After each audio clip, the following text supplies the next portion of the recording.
গরমের ছুটি কিন্তু অলমোস্ট প্রায় শেষের দিকে, হাতে গোনা কিন্তু আর কয়েকটা দিনই বাকি আছে। মাম্মাম এসছে আর ওর এসে প্রথমেই আবদার ও চিকেন মোমো খাবে। আমি এখানে দেখো প্রথমে স্যুপটা রেডি করছি, আর আমি যে দুভাগে পেঁয়াজটা কুচিয়ে রেখেছিলাম, একটা দেবো মোমোতে আর একটা দেবো স্যুপে। এই স্যুপের জন্য আমি বিন, গাজর, বাঁধাকপি আমি অ্যাড করছি। বাঁধাকপিটা ছিল কিন্তু আমাদের গাছের বাঁধাকপি। আমি যে বড় বড় চিকেনটা আমি দিয়ে দিলাম প্রেশারে, সেটা কিন্তু পরে আর সিদ্ধ হয়ে যাওয়ার পর আমি ভালো করে চামচ দিয়ে ছাড়িয়ে নেবো, ছোটো ছোটো টুকরো করে নেবো।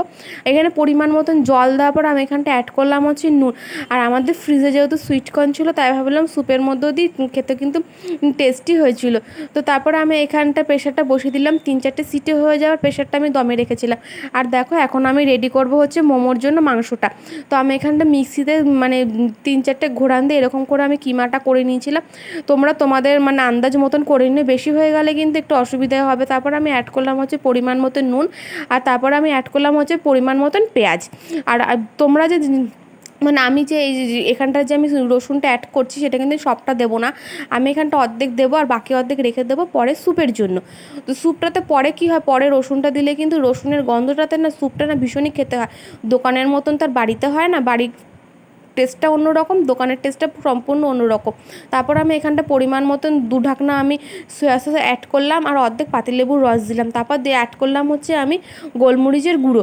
আর তারপরে আমি ভালো করে মেল্ট করে নেওয়ার পর আমি 3 থেকে 4টে গন্ধরাজ লেবুর পাতা আমি এখানটা অ্যাড করব। আর এতে কী হয়, ফ্লেভারটা কিন্তু খুবই ভালো এসেছিলো। আর এখানটায় দেখো আমি এই 3টে টমেটো আর শুকনো লঙ্কা সিদ্ধ করে রেখেছি পরে চাটনির জন্য। আর এখানটা আমি মোমো অলরেডি আগে থেকে বানিয়ে রেখেছি। আর এখন যে মোমোটা বানাচ্ছি সেটা আমি তোমাদেরকে দেখানোর জন্য। এখন মোমোটা কিন্তু আমি শুধু সিম্পলি একদম মানে যেটা সবাই মানে করে থাকে আমি সেরকমই বানাচ্ছি। আর পরে কিন্তু আমি বিভিন্ন শেপের বানিয়েছিলাম, যেটা দেখানো হয় না। আমি এখানে কিন্তু স্যুপটা রেডি হয়ে গেছে।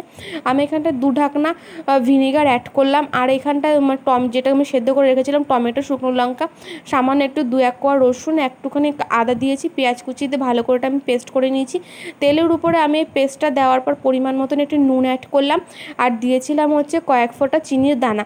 এটা মানে কী হয়, তোমার হচ্ছে মানে নুন, মিষ্টি আর মানে ঝালের যে পরিমাণটা সেটা কিন্তু মানে ঠিকঠাকই থাকে। তারপর দেখো আমার মোমোর জন্য জল গরম হয়ে গেছে। আর আমি এখানটা এই সেটাতে স্টিমারটাতে আমি একটু হালকা পরিমাণ মতন মানে যেটুকুনি দরকার আমি তেলটা লাগিয়ে নিয়েছি। আর মোমোর গায়েও কিন্তু আমি তেলটা লাগিয়ে নিলাম। তাতে কী হয়, মোমোটা কিন্তু সাইডে মানে এরকম যে স্টিমারগুলো থাকে সাইডে কিন্তু লেগে যাওয়ার ভয় থাকে, মানে স্টিলের যে স্টিমারগুলো হয়। আর আমি যেহেতু কাঁটা চামচে তুলেছিলাম, দেখো এখানে কাঁটা চামচের না দাগও হয়ে গেছে। তো যাক আমি একে একে মোমোগুলো বানিয়ে নিলাম। আর মোমোটা কিন্তু খেতে কিন্তু দুর্দান্ত হয়েছিল। ভিডিওটা কেমন লাগলো জানিও। ভিডিওটি একটি লাইক করে চ্যানেলটি সাবস্ক্রাইব করে দিও। টাটা।